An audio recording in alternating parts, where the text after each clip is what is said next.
The process is this: you have to find them, vet them, hire them, and manage them.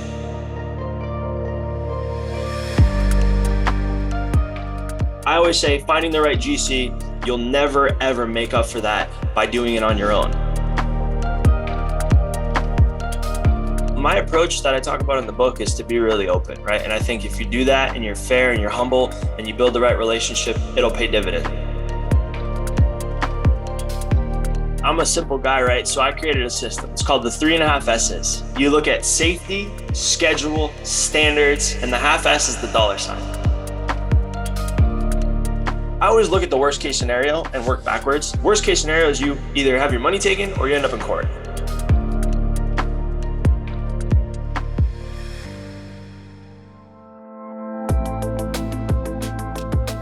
The real estate world is changing. Opportunity is everywhere. It has never been so easy to connect, share, and bring people together. We're learning from others and finding the very best in ourselves.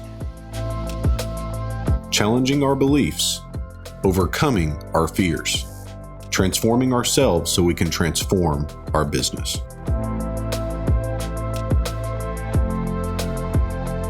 This is Investor Creator.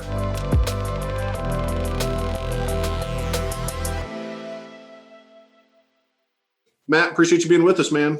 Yeah, thank you for having me. I've been looking forward to this because one of the things that I really love about podcasting is sometimes I get to meet people that I would just want to sit down and have a cup of coffee with and really just shoot the breeze and learn from. So this is really cool. So kind of tell everybody, like, where did you start in this business and what do you do today? Yeah, good question. I appreciate that. My family's been in construction for 102 years is what we can trace it back. And that goes back to Italy. So 4 generations, my great-grandfather, grandfather, father, uncle, and then me.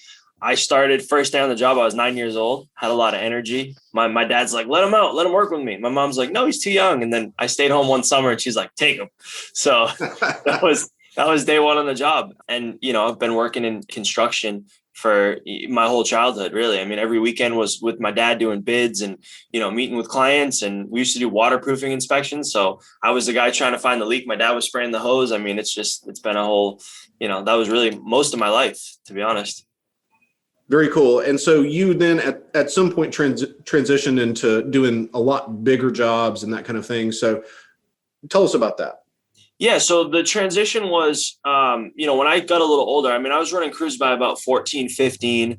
One thing about my dad was he never had a glass ceiling. He's like, look, if you can do it, I don't care how young or old you are. It worked on both sides of the fence. So, I was running crews by about 14, 15. And then, we started having the confidence to do bigger projects. And that was really around, I think I was finishing up. I went to a vocational high school for bricklaying. And right around that time, we had the confidence to take on much bigger projects, and it steadily grew from there. So I really want to jump into this 14-year-old manager of crews deal. So how does that even begin to happen? And how do you command the respect of people that are 2 and 3 times older than what you are? Yeah. So my dad did something really unique that I didn't quite understand when I was young. So that day one on the job, I was really excited. I would see these photos of these things my dad would build, and it was out of stone or concrete and all these amazing, renovations and, on the people's outdoor yards and whatnot. And I show up and my dad's like, all right, son, you ready? And I'm like, yep. And he goes, here you go. And he hands me a trash bag. And he's like, everything you see that's trash. He's like, pick it up. And I'm like, what? Like, I'm the owner's kid. Like, this is how it's supposed to be. Like, I got my little tool belt. I'm like ready to go. And so he started me at the ground up. And so I earned respect from the guys at a very, very young age, bringing them a coffee. It was never that, right? There was no ego involved. I mean, he stripped that the moment I walked on the job site. He's like, here you go, kid. You're going to learn construction. You're going to learn it the right way. And that's how I built the rapport. And then later it was just a team atmosphere, right? It was never like I'm your boss or I'm the owner's kid. It was, I'm expected to work harder than you. And that won a lot of the guys over. That's super cool. It's one of the things. I've got a 5-year-old little girl, and I can't remember what it was, but she saw a trophy and she was like, Daddy, I want a trophy. And I'm like, okay, go get a trophy. And she's like, okay, well, will you give me a trophy? It's like, no, like you've got to go and do something that gives you that trophy. So I think that's just super cool, man. And I think it's something that's just really lost. Maybe every generation loses a little bit of that work ethic and the the idea that I'm not owed anything, right? So if you started off with trash bags, I did really the same thing. My father did some building when I was 8, 9 years old. And that was the worst thing. And I remember one time he was talking to his wife. They're now estranged, but his wife at the time. And he said, one of the best things about this business of building is you can have 10 or 11 kids and keep them all busy and they can never finish. And here I am, it's just me. And I'm like, this is awful. Like, this is terrible. So that's super cool. All right. So you went to a vocational bricklaying high school. So I've never even heard of that. So like, what does that mean? Yeah. So basically what it was we had half the year. So every other week was standard education. So we had to have the same state requirements. So we had basically half the time to learn what most high schools had the full year to learn. And then that fill-in week, so the every other week outside of that, so your A week and your B weeks were what they call trade or shop. So mine was masonry. So every other week I'm learning to lay bricks and stone and, manage job sites. And so it was a very interesting dynamic of you had to balance your time. And then for me, I had my dad owned the company. So I'm working nights, I'm working weekends, right? I'm in school working. So it was a very interesting dynamic of what hard work looks like. I mean, there was no breaks. I had to stock fireplaces and show up at, 5:30 at night. And my dad would be like, all right, pile of bricks are in the front, get them to the back in the basement. And I'm like, okay.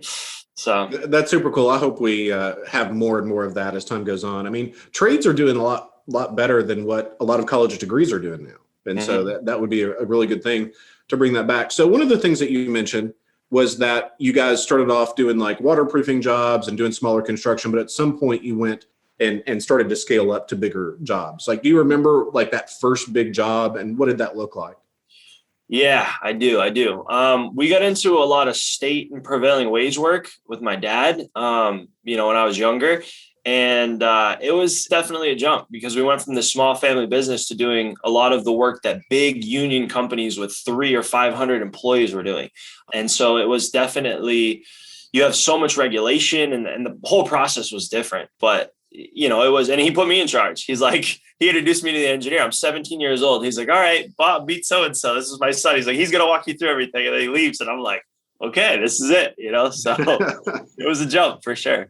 That's super cool. So let's talk about construction and management of construction, because I know for the house flipping world, it's really maybe an Achilles heel for a lot of people, because it's like one of the biggest complaints that I hear is, number one, I can't find deals, but if you do find deals, you can't find the contractors that are reasonably priced to go and do the work that you can really rely on. But it seems like you really have this down to a science. So walk us through that. Like, how do we find the people and put them through a process so that at the end we have a really, really good contractor? Yeah, no, I think that's really good. And one just little backstory piece, right? How this all kind of came about was I've been on over 4,000 sales appointments with my dad and then on my own, right? And so over the last 15 years, I've noticed a shift.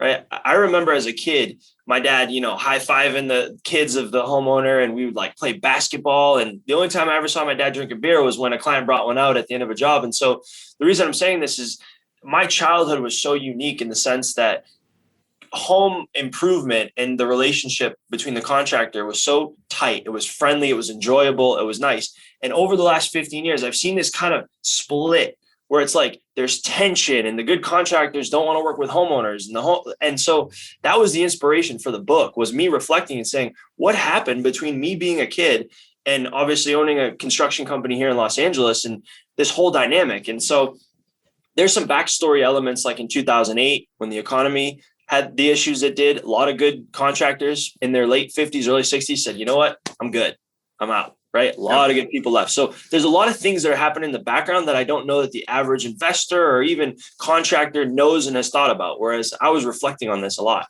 So the whole concept of the book was, how do we bridge the gap, right? The gap or the tension or the fear or the concern that you just referenced. So the first thing I discovered was that there's a process.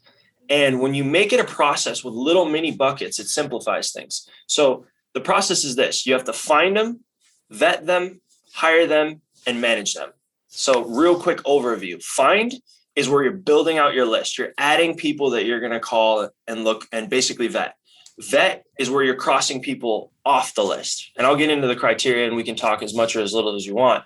Hire is when they present the contract and you need to review it and sign it. And manage we'll get into this, is the 3.5 S's, but it's managing that contractor. So part of the issue I saw at the surface level is because most people don't have a system, they tangle everything. They got one person who's got their contract and they're reviewing that, and they're calling other people, and it's like all the wires get tangled. It gets really overwhelming. But if you put everything in buckets and you don't move to the next bucket until you've fulfilled the first part, it becomes much easier. Or at least that's what we found when we've, brought this to people and tested it.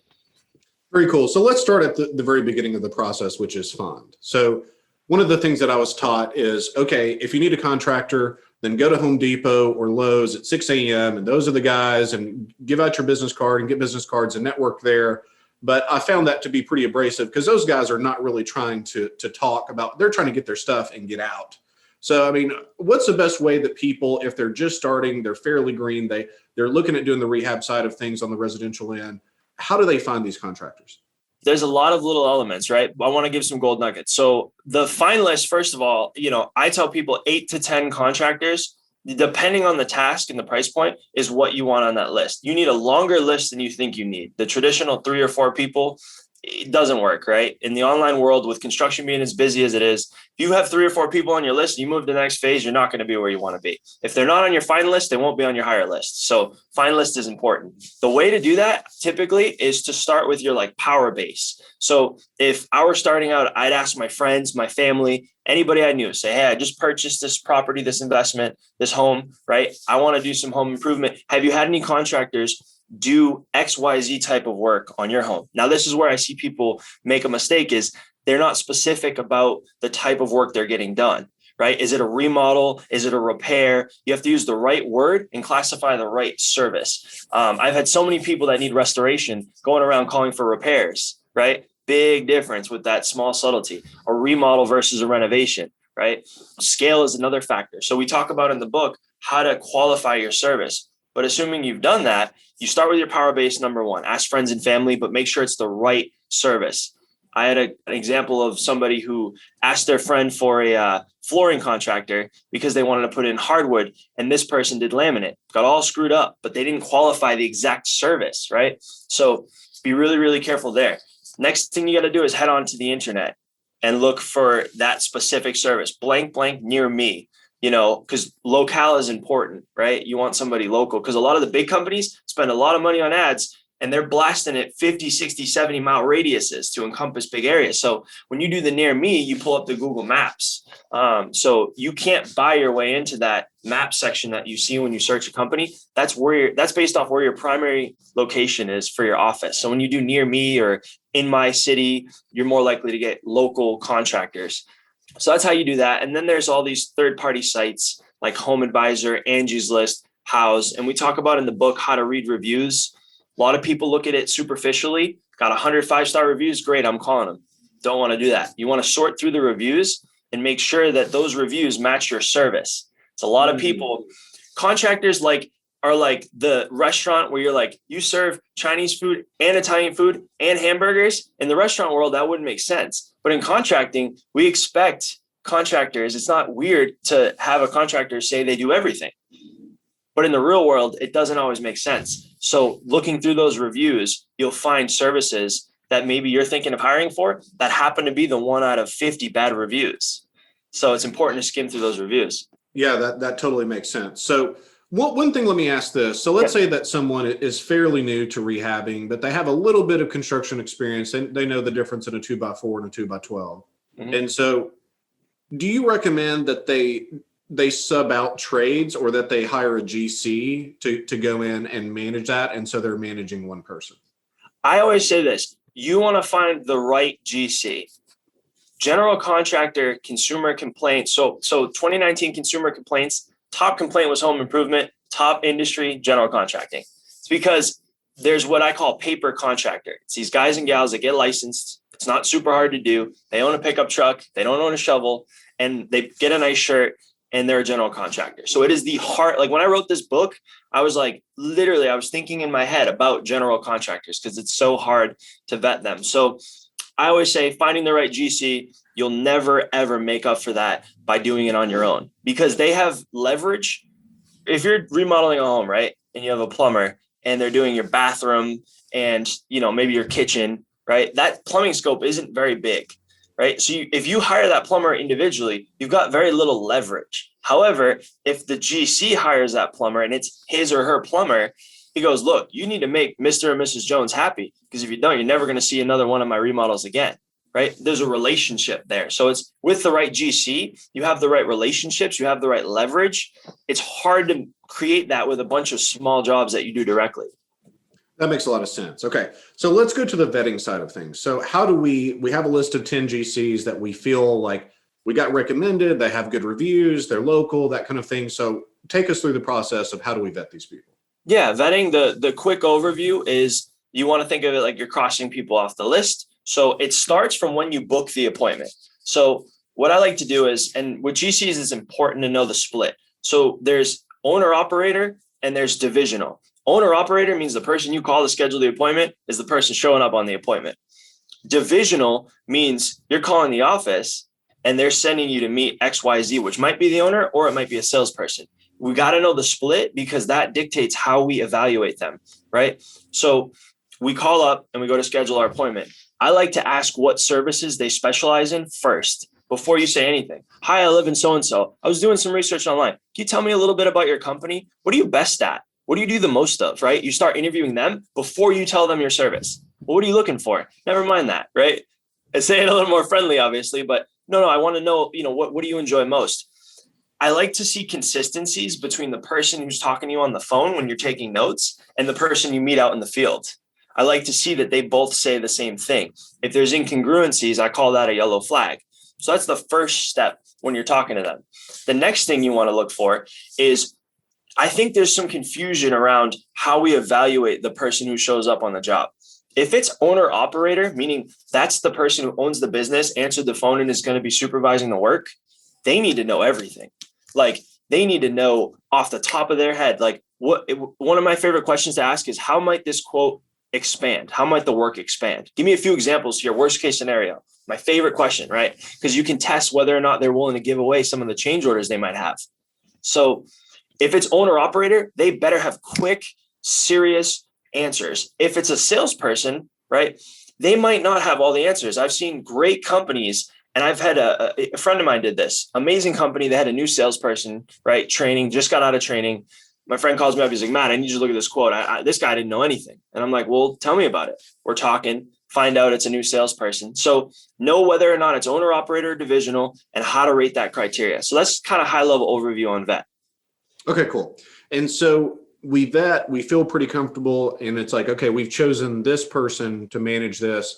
And so talk about the hiring side, because we've hired a lot of people, frankly, where there's no contract. And that's probably a terrible idea, but they came from really strong referrals and that kind of thing. So we felt a little bit better about it. But tell us, like, do you have to have a contract? Is that an absolute must? And what do you need to see in that? And what should you not see in that? Yeah. So one of the things that I talk about is the North Star approach. So there's a lot of good contractors that get leery when homeowners are like, oh, one other quick note when you're vetting, never tell a contractor to sharpen their pencil. That's one of the things where just being on the other side of the fence, I've seen it on both ways. A lot of homeowners are like, well, I'm going to tell them to sharpen their pencil. One quick thing on the vet that I find is super helpful is to let them know that there's an investment here and what scale. So saying, look, this part of the job I really need to do as affordable as possible because I need to do X, Y, and Z. What are talk about it. What are the options?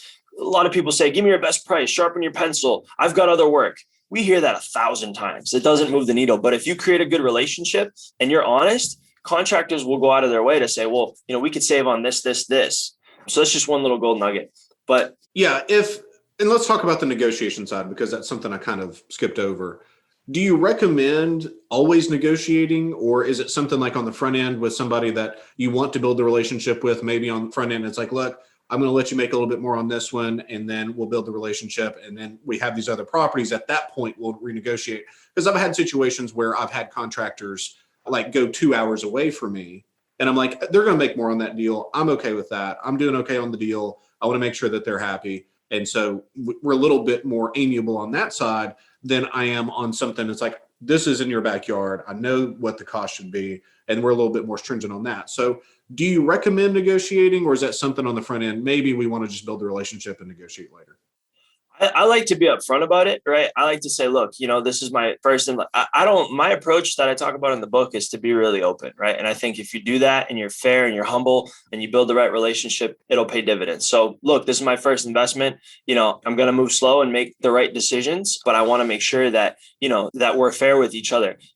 I'm not a negotiator. Just give me your most fair price up front, and let's talk through this and understand what it is that you need and where your concerns are. But it's about asking where the scope can be increased or reduced, right? And then talking about change orders, asking where the scope might grow. So ripping apart a bathroom, if you ask a contractor, where can this grow? And he doesn't talk about mold, not your guy, right? Or gal. So you're looking for it's basically poking around to see if they have integrity, if they're willing to give away some of their most common, change orders, right? Dry rot, mold in bathrooms and kitchens. I mean, this is super common stuff, especially in investment homes. So, that's what you're doing. But I don't think, the negotiation thing, we talked before we started about margins. I mean, that a contractor's margins are typically 10 to 20%. So if they're slashing 20, 30, 40% off their price, it was like they marked it up 30, 40% to then bring it down. I like to see the contractor that's like, look, this is my best number. I'd love to work with you. That typically creates, because some clients feel good about the negotiation. Like, I got him down 20%. I'm like, either he's doing the job at minus 10% or they had built that in. So. Yeah. And I've seen both. I've seen people, like we were talking offline about where, I may pay, let's say for paint per foot, I'm paying roughly $1.50, including the material, which is pretty good. So labor and material, $1.50. And so, but I've seen people paying double that, and so there's a big difference in retail pricing and contractor pricing. So that makes a lot of sense. So it seems like the rubber really meets the road on the management side. And so I've had really good contractors that I've worked with for a long time. And I've had really bad ones where I literally have to run them off the job, and they are swearing at me that they're going to file a mechanic's lien on the property for the work that they didn't do, So what's best management practices? I mean, obviously we want to have a long-term relationship with people that works on both sides, but at the same time, there's a little bit of, they have their agenda and we have our agenda, and it competes just a little bit. So what's the best way to walk that tightrope? Yeah. So again, I'm a simple guy, right? So I created a system. It's called the 3.5 S's. You look at safety, schedule, standards, and the half S is the $. So that was the best thing I come up with. So the 3.5 S's. Your safety is, are things going to be accessible? If they're ripping up the floor in the bathroom, do you just have is the floor exposed, right? You want to talk about elements of access and safety if you're living in the home, right? Can I get in and out of my front door? Where are you staging your materials? Standards is cleanliness. Are you okay with them smoking cigarettes on the job? Where do they put their trash? If it's a new house and it's just painted, can they lean tools up against it? If you just redid your lawn, can they put materials on your lawn? Thinking a little bit about your unique standards, right? If they're late, is that a problem, right? Really got to get honest with yourself about this. And then, so we said safety, schedule is where typically the North Star is an approach I talk about in the book. It's having everything in writing. So many people fall short on the area of, we had a conversation about this. That conversation doesn't exist if it's not on paper. So when I talk about schedules, you need one of two things, either in the contract or more preferred, have them email you a rough timeline. Say, hey, I'm looking forward to working with you. Before I sign this agreement, can you send me a rough outline of this schedule? Your best guess at a schedule, because you need things to point to. That's why I call it the North Star. You can look up and point at it. If you can't point to something, there's friction, there's arguments, there's, tension. But if you just point and say, hey, wait a minute, you said drywall is going to be a week and a half. We're a week in and you haven't even started. We got to nail this down. What's going on here, right? But you can point to it versus the conversation of, well, hey, I remember. And he goes, no, I didn't. I told you 3 weeks. What are you talking about? You're arguing before you even start. Yeah, that's 100% right. And guys, keep in mind, there are some things that are just completely out of these people's control. So if you're doing an exterior paint job and it's rained for 2 weeks, that's hardly their fault. So, I mean, I used to work for a builder back in college. And so, we would have delays in the fall or the spring because of rain. It's like, look, if we can't grade a lot or we can't put a footer in, we can't do it, So that's 100% fair. Let's talk about draws, because this seems to be one of the main conflicts on jobs that I've seen. I was talking to a buddy of mine. He's actually renovating his house right now to sell it because they have something else that they bought. And so he's taking an existing unfinished bonus room and he's finishing it out. So, basic couple circuits, drywall, flooring, that kind of thing. Really easy. But he had a painter that was there and he asked for a check the first day by noon. And I was like, well, that's pretty common. I actually literally had one of my painters one time ask for 3 checks in one day. And I'm like, Chubby, I can't give you a check every 3 hours, man. Like, it's not my job to stand here and like write you checks as you go through 3 more square feet of paint. You know what I mean? So what's a best practice? Do you think like a once a week draw or like a 50% completion? And what's the best way to not get overdrawn? Because I've personally made that mistake where I've given too much cash and then they don't want to come back. Yeah. So the draws, we want to do a couple of things. We want to make sure that we're tying it to, first of all, if there's inspections, we want to tie it to after the inspection. So first thing we want to look at is there a permit or is there not? If there's a permit, we want to make sure that it's not when the footing is dug and rebar is installed, it's after the rebar inspection, or framing inspection, right? Because I don't want the contractor telling me, hey, it's good. I want the inspector to tell me it's good, and then I'll give the money. So we want to build it around inspections. I'm not a huge fan of deposits unless there's a special material or there's some permit that needs to be applied for. And those are usually smaller amounts. So if you're doing like, I know a guy, for example, a friend of mine owns a vinyl company. There's special order vinyl that he has. So he takes deposits up front because it has to go to his warehouse. He owns it non-refundable. So that's okay. He submits the invoice for that material and it's broken out before you sign the agreement. So he says, it's $3,000 custom vinyl to be paid upon signature. So clarity around special order materials, but the 10% before I start, no permit, I don't recommend that in the book. And then when you break out payments, I like them to be, because I always look at the worst case scenario and work backwards. Worst case scenario is you either have your money taken or you end up in court. And what the court cares about is that there's a very clear benchmark for your payment. So you want to do it as clear and concise as possible. Like, you don't want to have a payment that says, paint walls, right? Because that might be a primer coat on the walls. He goes, I painted them. And you're like, well, you didn't do the finish coat. He's like, I know, but I want my money.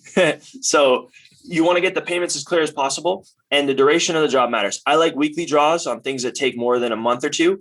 Anything less than that, I like to break it up into 4 or 5 payments. And I like to work that around benchmarks in the contract.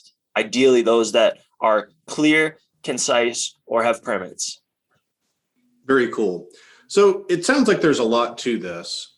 Where's the biggest mistake that you see in this process? What's the biggest mistake that people make? There's 2 of them. One of them is rushing the find phase and just calling people, right? Like, if it's not on your find list, it's not on your hire list. So, really the process is flipped. So taking the time to really look through reviews, really build out a big list that makes sense is one area. The second area is rushing to sign the agreement. I have a thing called the friend test, which I think is awesome for people who are starting out. And that's what you do is you take the agreement the contractor gives you and you give it to a friend who has no construction experience. And you say, I need you to read this. And I want you in your own words to explain back to me what's happening.